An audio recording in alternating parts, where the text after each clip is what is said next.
Welcome to Haunted Talks, the official podcast of the Haunted Walk, offering thematic walking tours in Kingston, Ottawa, and Toronto, Ontario. My name is Jim Dean. I am the creative director of the company, and I really appreciate you joining us for today's show. We hope your new year is off to a great start and that all of your resolutions are still firmly intact. Before we go any further, I must warn you, this episode will not be for the faint of heart. In doing this podcast and working at the Haunted Walk over close to 15 years, I've had the opportunity to explore countless bizarre or hard-to-explain events. And I don't think a story has chilled or perplexed me as much as the topic of this episode, the Dyatlov Pass incident.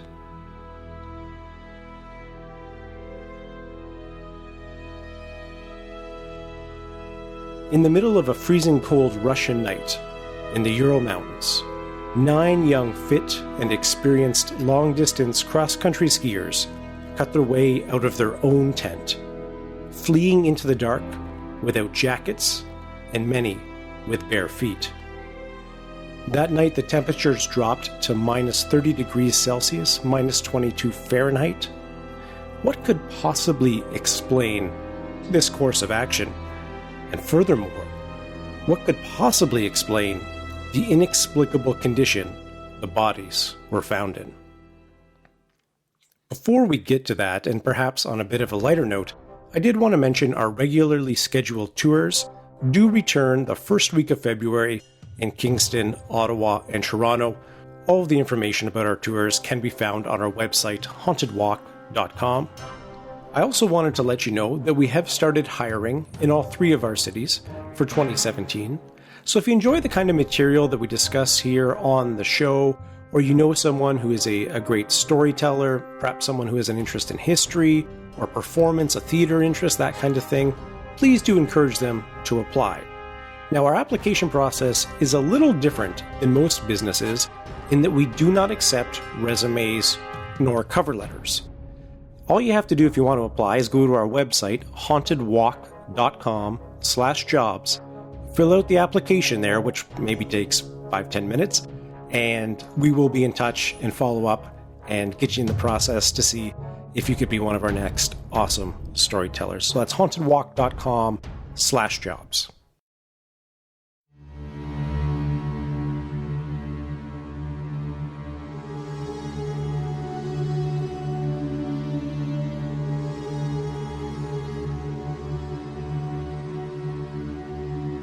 In late January of 1959, a group of students from the Ural Polytechnic Institute headed out on an expedition to trek 350 kilometers on skis through the forests and northern Urals.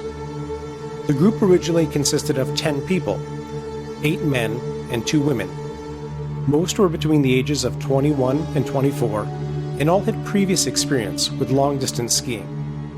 The leader of the group, the man for whom the pass was eventually named, Igor Dyatlov, he had completed the exact same trip the previous year. 3 days before the incident took place, one of the male members of the team was forced to head back due to illness. He would be the only person from the team to survive, and the last person to see his friends alive. One of the great frustrations with this mystery is how long it actually took to get a search party out and looking for these skiers. And this is because the leader of the team, Igor Dyatlov, had been telling people that maybe it would take a little bit longer for them to complete the journey. So the date they would be finishing kind of became up in the air, and this led to a full 8 days passing by before a search started to take place. After a week of searching the wilderness, tracks made by the group, their ski tracks, were discovered, and they were able to be followed all the way to their abandoned tent.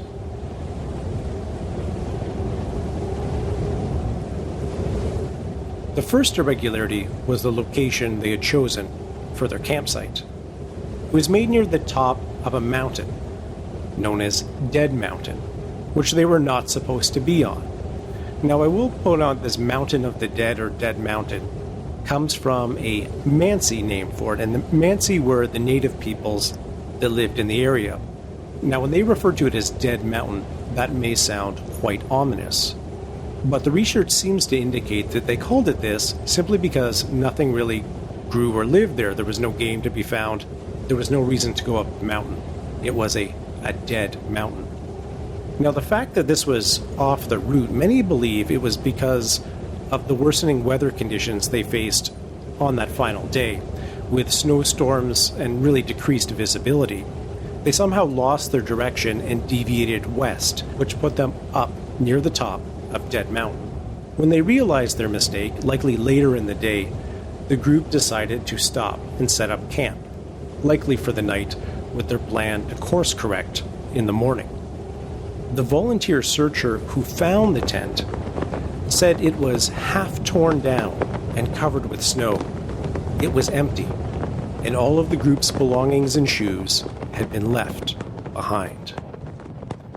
An examination of the tent revealed there were 2 different kinds of cuts made into the canvas fabric. There were small, short slashes made roughly at eye level, and large gashes that stretched the full height of the tent. What's so fascinating is that all of these cuts were made from the inside, as if the group suddenly needed to escape very quickly and did not have time to undo the many buttons that held the front of the tent closed. As mentioned by the volunteer, the group left behind in the tent their jackets, flashlights, blankets, food, water, the majority of their knives, axes, and a variety of other items that could have been life-saving. They also left behind cameras and diaries, which would become instrumental in trying to put the pieces together later. Keith McCloskey is a Dyatlov expert and has visited the site and written 2 books on the topic: 2013's Mountain of the Dead, the Dyatlov Pass Incident, and 2016's Journey to Dyatlov Pass, an explanation of the mystery. In a 2013 interview on Coast to Coast AM, he shared his thoughts on the case, and particularly those first few terrifying moments.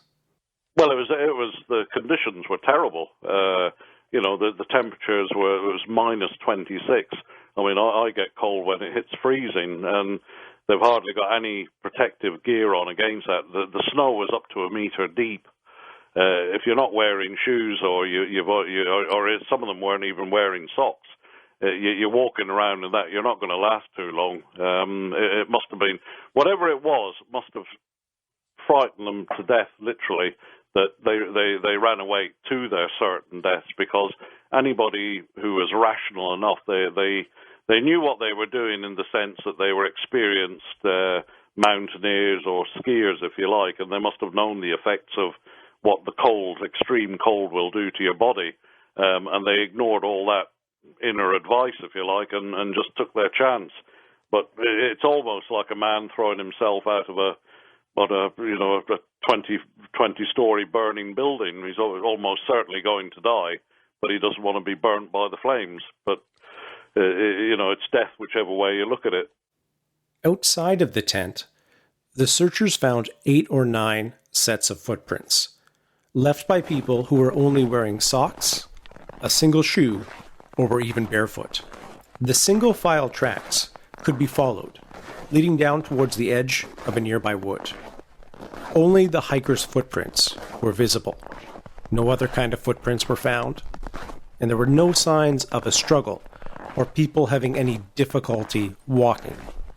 The footprints seemed to indicate they rather calmly walked in a straight line. Following the direction of the tracks, searchers found the remains of 2 male team members at the edge of the woods, about 1.5 kilometers or just under a mile from the campsite. The 2 men were found under a large cedar tree, beside a small fire, shoeless and dressed only in their underwear. Both had died of hypothermia, and the burns found on their hands and feet likely indicate they burned them in the fire while succumbing to the cold. The cedar tree directly above their bodies had the branches broken off to a height of 5 meters, or about 16 feet. The branches of the tree would not have been good to use for burning, and much drier wood was readily available in the area. Skin cells found on the higher points of the tree indicate at least one person had climbed it, and likely in a hurry. Why would someone climb a tree while they are freezing to death? Were they trying to see what was happening back at the tent? Or were they trying to hide or get away from something or someone? As the search continued, the next 3 skiers were found between the tent and the forest. The position of the bodies seemed to indicate they were headed back to the campsite. The closest was one of the women, and she made it about halfway back to the tent before becoming overcome, despite the fact she was one of the best dressed for winter in the group.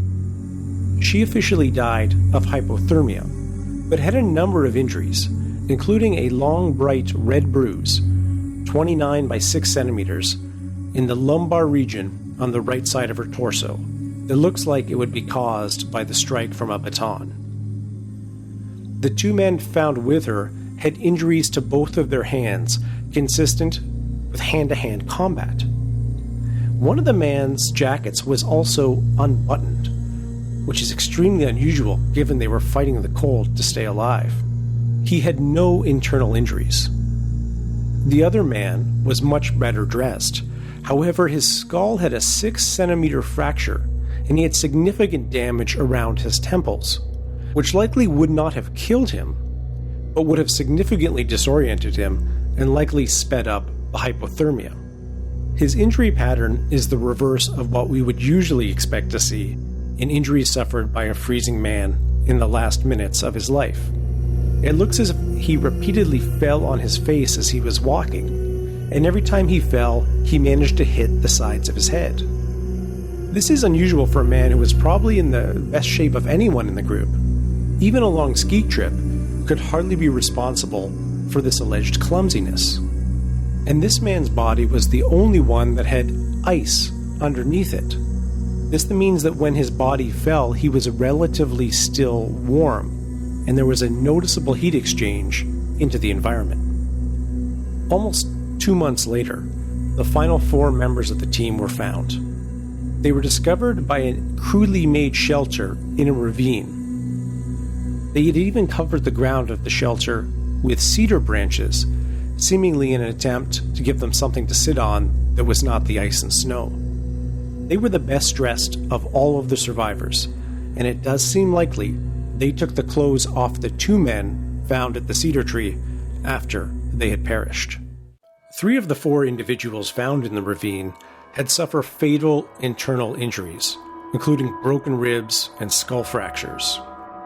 All of these injuries without the presence of external wounds that would have explained them. One of the more shocking elements is that a woman with this group had her tongue seemingly removed. It was not there, while the rest of her face did not show any damage you would expect if an animal had somehow taken it away.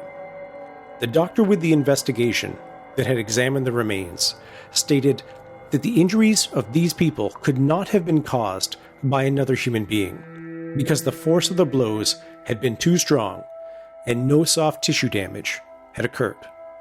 One observer describes their condition as if they were in a car crash. So after all the remains had been discovered, the autopsies completed, the diaries reviewed, the photographs in the cameras they found have been developed, and you can view a lot of these photographs online. None of them indicate exactly what happened on the night of the incident, but they do answer a few questions and provide some context.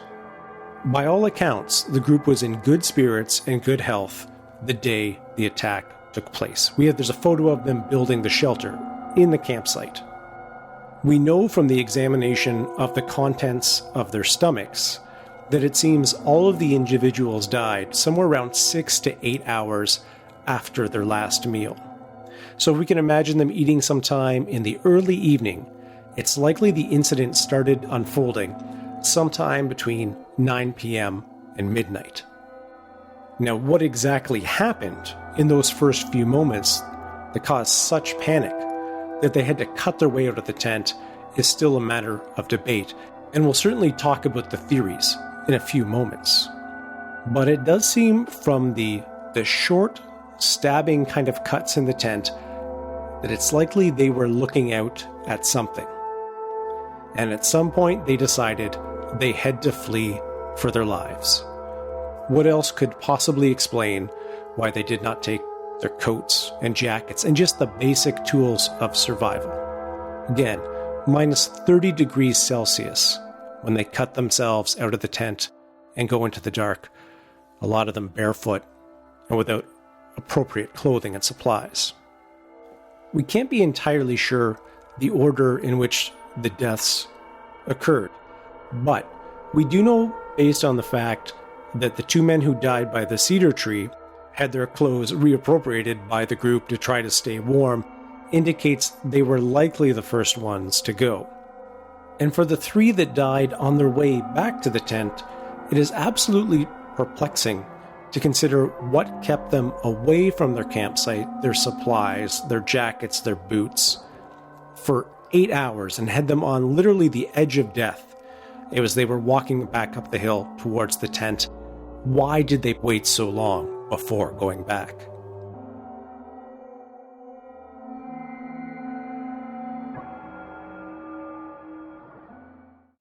There are many theories as to what may be responsible for these series of events, ranging from, I guess, a more of a mundane approach where unfortunate circumstances compounded and they died as a result, ranging all the way to much more extreme examples which invoke UFOs and the supernatural.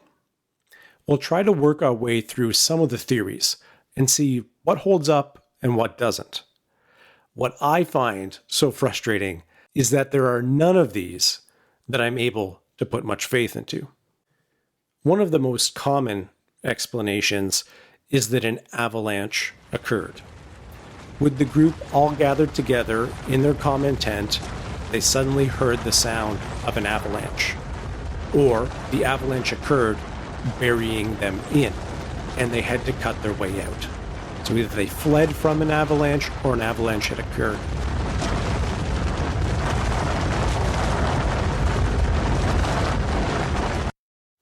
What makes this fairly unlikely is that the tent location was only about 300 meters from the top of the mountain. So there wouldn't be much force from an avalanche at that distance. Also, when we think about a mountain, we kind of maybe imagine a really steep slope, but the area they were actually camping on here wasn't quite flat, but it was close to flat. There were also no visible signs to the searchers that an avalanche had taken place in the area. And the fact that things like the tent poles were still up, you think they would have been knocked down. The skis were still up, stuck in the snow in an upright position. You think they would be knocked down as well. And the damage really seemed to only be in the center of the tent. But if an avalanche had occurred, would it keep them away from the tent for hours? Would they not try to go back and get their supplies? An avalanche could possibly explain the massive internal injuries found on 3 of the victims in the ravine. But it's worth noting that we do see a single file line of footprints from the tent of 8 or 9 people heading in one direction, and without any sign of any struggle or anyone laboring. So you do wonder if someone suffered such profound internal injuries, even if they didn't die instantly in the tent when the avalanche occurred, the chances of them being able to walk in a straight line on their own in their bare feet, well, maybe that gets a little harder to believe. Is it possible those in the ravine died by way of an avalanche that occurred later and they were caught and swept into the ravine? It's possible, but combined with the other elements like the missing tongue, it doesn't quite seem to fit. A kind of add-on to that theory is that they suffered from avalanche paranoia, which is perhaps they were hearing sounds they thought were an avalanche all night. They're sitting in the tent there, the anxiety's building, the paranoia is building, and at some point they kind of snap. But again, that doesn't explain why they stayed away from so long when the tent seemingly was still accessible. And the chances of all of them succumbing to that paranoia at the exact same time, perhaps a little hard to believe.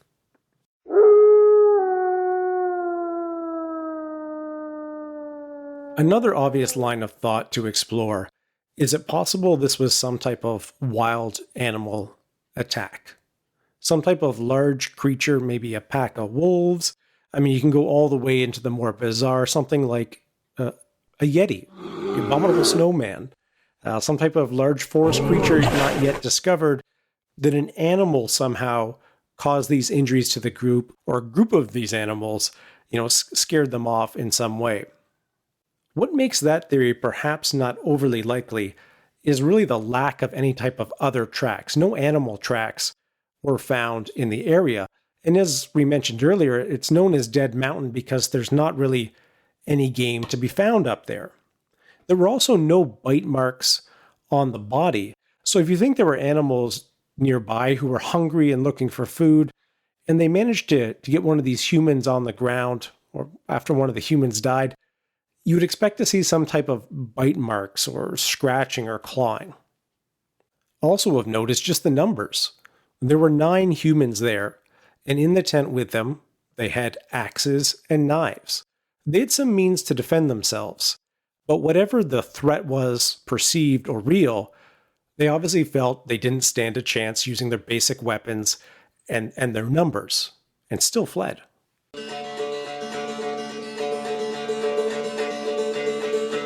The first theory to be seriously entertained by the authorities was that Mansi tribesmen, the native peoples that lived in the area, had committed some type of attack on the group because they had violated a sacred site, gone onto their sacred land by accident, and that this was a type of a retribution. Now, it's not without precedent, as I believe it was about 10 years earlier or so, a Mansi shaman did kill a geologist that wandered on to their territory. But there are a few facts that make that probably not very likely. One, the area they were in and the route they were taking was a well-known route used by skiers and outdoor enthusiasts. So it wasn't like they were the first people to suddenly be in this area. As mentioned, the leader of the group, Igor Dyatlov, made the trip the year before.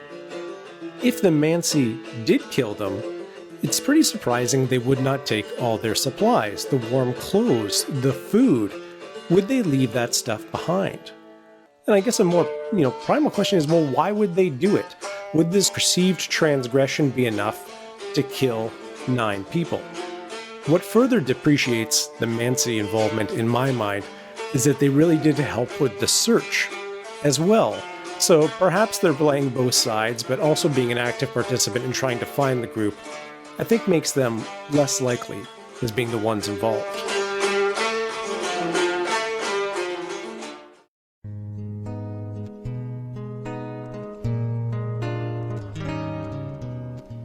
Another theory that has some support is that the group ran into escaped prisoners from a nearby gulag. Now, those are the forced labor concentration camps where Russians would send criminals and political dissidents. And the group became unknowingly witnesses to this escape and were subsequently killed. Now, the gulags were very, very difficult places, and people would be highly motivated to escape. And those who did escape would often have an experience in the Second World War, or, they would have the means and the ability to kill people, maybe if it came to that. But you have to imagine if you've escaped from a prison and you're going to try to hide out in the wilderness, as these prisoners would have done. They didn't go towards civilization, they went kind of in the opposite direction. Well, if you had killed these people, you would certainly take all of their supplies if you're trying to hold out, because likely in your escape, you wouldn't manage to have much with you. So why would you bypass the opportunity to take their warm jackets, take their food? It seems unlikely you would do that. Also, again, there were 9 of them. How many of these escaped prisoners would there need to be? And where are their footprints, if that was the case? I don't think it makes a great deal of sense for these escaped prisoners, or the Mansi either, that they would not take the clothing, but refuse to allow the skiers to put on their boots and things like that. It just doesn't seem to make a lot of sense. Some have suggested that the group was trying to defect, and this was their escape plan out of Russia. But this would be a very, very difficult way to try to do that. And by all accounts, including from the member of the team that survived, these were all happy people, not really looking for that type of experience, certainly as far as he knew.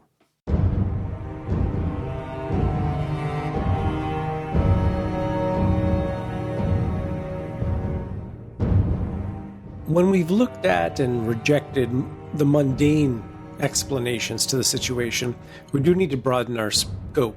And some people suggest that perhaps the group became the victims of a military experiment, that some type of weaponry, new advanced weaponry, was being tested on these people that led to this dreadful outcome.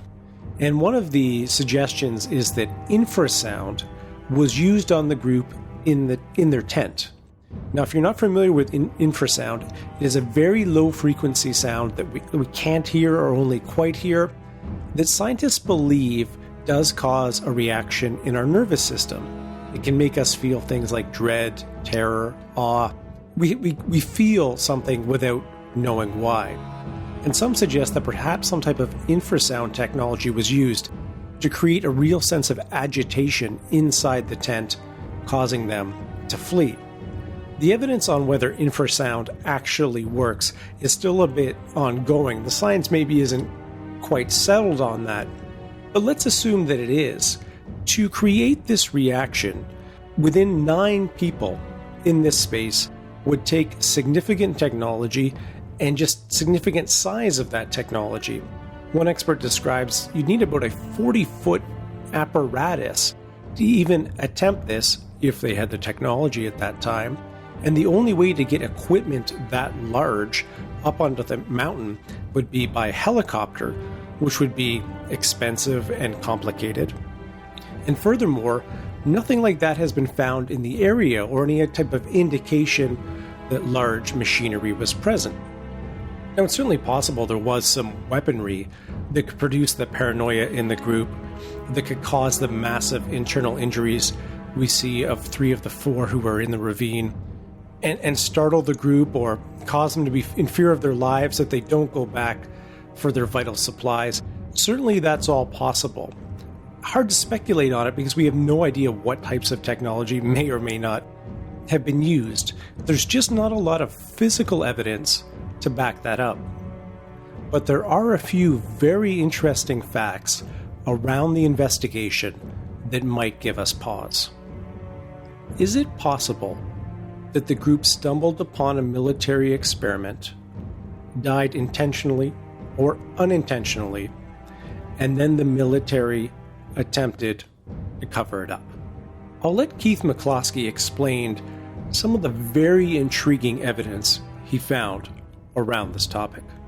There's a pilot. There's testimony from a pilot who, one of the first guys who supposedly flew over the thing, his account of what he saw on the ground is different from what makes it into the official files. Can you explain that? He says he flew over and saw the tent the day before it was discovered. He was required to sign a non-disclosure agreement as well after the investigation, as were virtually everybody involved in it. It blows the whole theory out of the water as to the fact that they died on that mountain. He said it looked like there were people around it, and he could see a couple of dead bodies. So he thought that they discovered they'd already discovered the tent. But he feared for his life, though, eventually. If you believe the testimony of the pilot, the whole stage was being set the day, in the couple of days before it was found by the search parties. There's some thought that possibly they wanted, one of the reasons why search parties weren't sent out sooner is that they knew what was going on. that they had died, and they died in an accident or however they died, and they were basically buying time to try and come up with some plausible scenario to say, well, it's okay, we found them. Here's the tent, it's been cut to ribbons, they've all died in very strange circumstances. We'll call it an unknown elemental force, and that'll be the end of it. Because one of the strangest things about the whole case is they found the remaining 4 bodies by the snow hole with dreadful injuries between the 3rd and the 5th of May, and the case was closed on the 5th of May. Lev Ivanov was ordered to just close it all. You could say, well, they found the remaining 4 bodies, so let's close the case, so it's game over. But if this was say, I don't know, in the West, in the UK or in America, and say, well, we found the 4 remaining bodies, and some of them have got absolutely horrendous internal injuries. The fact that the case file seemed to open before the tent was found, and that the case was closed on the very same day that the final bodies were discovered, is certainly suspicious. And the fact that there is an eyewitness who observed the scene from the air the day before the searchers found the tent, reporting seeing people in the area and bodies there on the ground, it certainly does raise eyebrows. It's worth pointing out that in 2008, the 6 remaining searchers from 1959 and 31 technical experts met at Ural Polytechnic and reviewed all of the available evidence. What they believed is the group inadvertently entered a covert military testing ground and paid for it with their lives. That is possibly why the military has been so secretive about this case, as even to this day there's documents that are missing, are being withheld, or simply have been destroyed. There's also one small note I haven't mentioned which ties into this theory, and that's that 2 of the people found in the ravine near that crude shelter, their clothing did have higher than expected levels of radiation, which is quite strange. And also the lead investigator on the case very early on was using a Geiger counter as part of the search. It seems somewhat suspicious, as a Geiger counter would not normally be used, I don't think, in a search operation.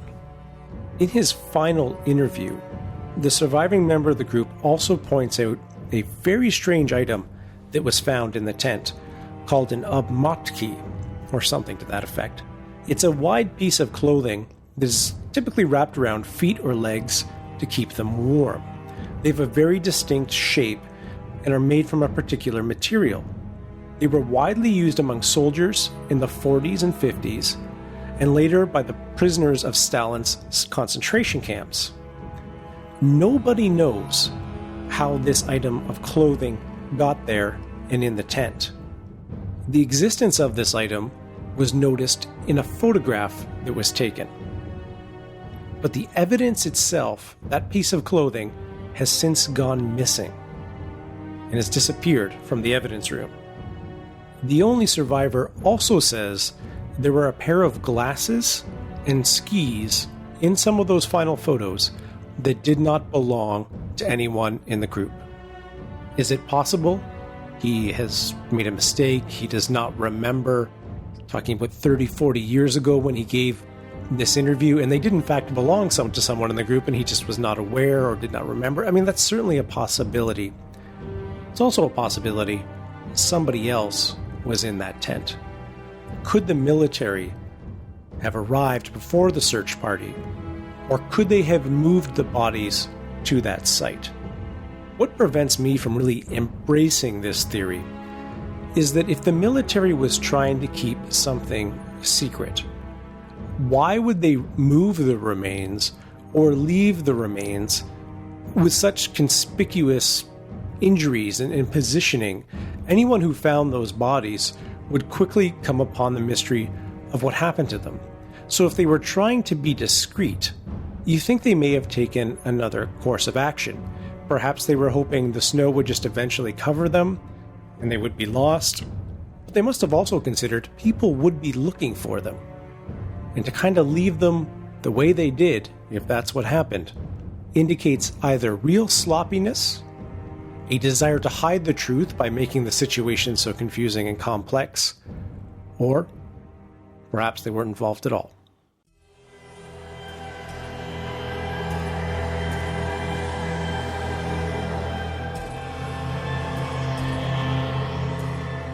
There is one final theory to look at that is perhaps the most frightening, and that is that the skiers ran into something otherworldly. And that could range from something like a UFO to something more supernatural. I'll let Keith McCloskey explain why the UFO angle must be considered. The thing is, I'll be totally honest with you here. I mean, I've never really gone into UFOs in the past, but the more I looked at this, it's what's happened to them is almost inexplicable. You think, because I've been a student of Soviet military history, the danger is what you have is a pet theory. You know a subject, you think, oh yeah, this is what happened, and then you try and make the facts fit the case, if you like. But when I looked at, say, a Soviet military accident, which is a possibility, but there's a lot of things don't add up about that either. The Luda's tongue, for instance, that's missing. You think, well, how would that have disappeared, or how would that have come out if it was a Soviet military accident? Again, the other members of the group who died of the cold, how does that fit in with the theory of a Soviet military accident? But then you start looking at the UFO theory, and you have to think, well, there's one of the things about UFOs is when they do, if they are probing Earth, they're going to look for what defenses there are. And that whole region of the Urals is literally crawling with military facilities. There's plutonium processing plants. Only 70-odd miles away from the Dyatlov Pass is a nuclear warhead storage area. There's missiles, nuclear-tipped missiles there, all sorts of production facilities for tanks and aircraft. It's the whole area is just crawling with military, and it could be that a UFO involvement is maybe probing to see what's in the area. Did the chief investigator, he says, when he's asked years later, he says, I think UFOs did it.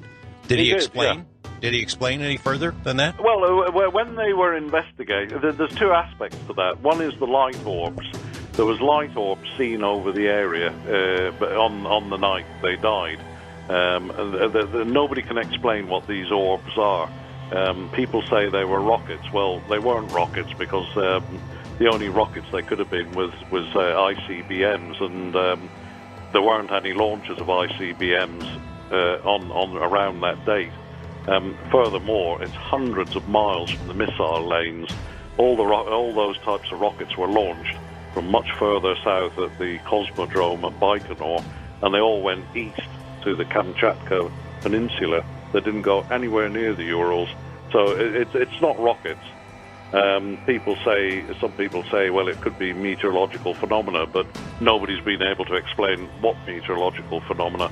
There was definite light orbs, and they were seen by members of the Mansi, and the military had seen them in the previous months as well. Other groups of hikers have seen them, and the light orbs that were seen the night they died were also seen by a group that was about 30 kilometers south of where they were. They'd also seen the orbs, and people were saying this to Lev Ivanov, the Mansi, had said they'd seen the orbs, and I think that's where he developed his theory from. And he also found marks on some of the trees at the bottom of the tree line, which looked as if they had a kind of burn mark, but a kind of, not like a normal burn with no epicenter to it, but as if a beam of energy had been directed on the tree trunk to create a round burn mark, as if it was focused on individual things, like some kind of beam, directed energy beam. And I think that's where he started formulating his theory. But again, that's as far as it goes. There's no tracks or other evidence of it. The UFO or alien theory does check a lot of boxes. We can imagine the presence of something unknown like that causing immense fear in the group. We see the damage that was done to some of the bodies. We can imagine perhaps some technology we're not aware of. With other eyewitnesses observing strange lights in the air on that night, not far from the location the Dyatlov group was at, it's really quite chilling.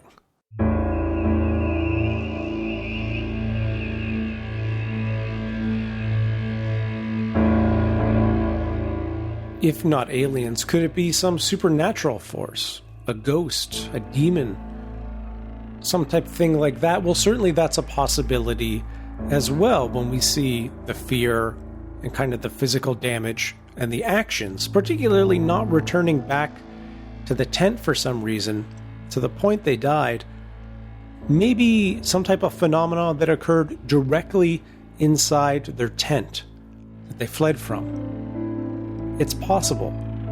But there again, there's very little actual physical evidence other than the injuries to the bodies themselves, which really give us any indication something like that happened.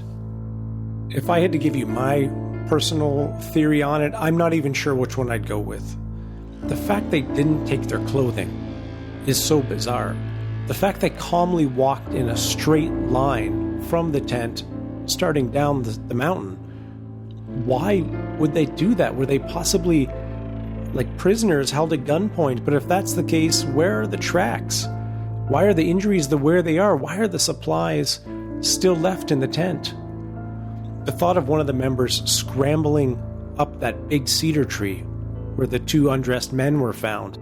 What possible reason is there to climb a tree other than to escape or to try to see what was happening back at the tent?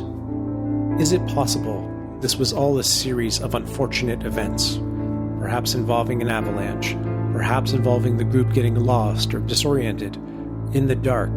Could there be mundane explanations? Yes. The trouble is they seem just as likely or just as believable as some of the more outlandish ones, like a government cover-up or UFOs. I did mention to someone just today that if I ever have a time machine, I'm going back to the Ural Mountains in 1959 to try to see what happened there. Because this is honestly one of the most perplexing and frightening cases I've ever investigated.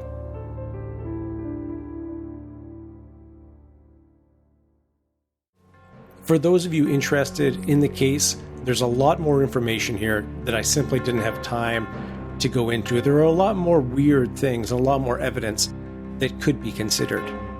We'd be very interested to hear if any of you have your own theories or which theory you believe about what happened to these unfortunate skiers. Please feel free to reach out to us with those on social media. We're on Facebook, Twitter, Instagram, and Snapchat, all at Haunted Walk. Or feel free to reach out to me if you have any show ideas or a real in-depth theory you'd love to share. You can always reach me at jim@hauntedwalk.com. If you're enjoying the show, it would be an absolute pleasure to get a 5-star review from you on iTunes or wherever you listen to the show. And be sure to subscribe so you know when the new episodes are coming out. Information about our tours or other fun things we were up to, including hiring, can be found on our website, hauntedwalk.com. Until we meet again, sweet dreams.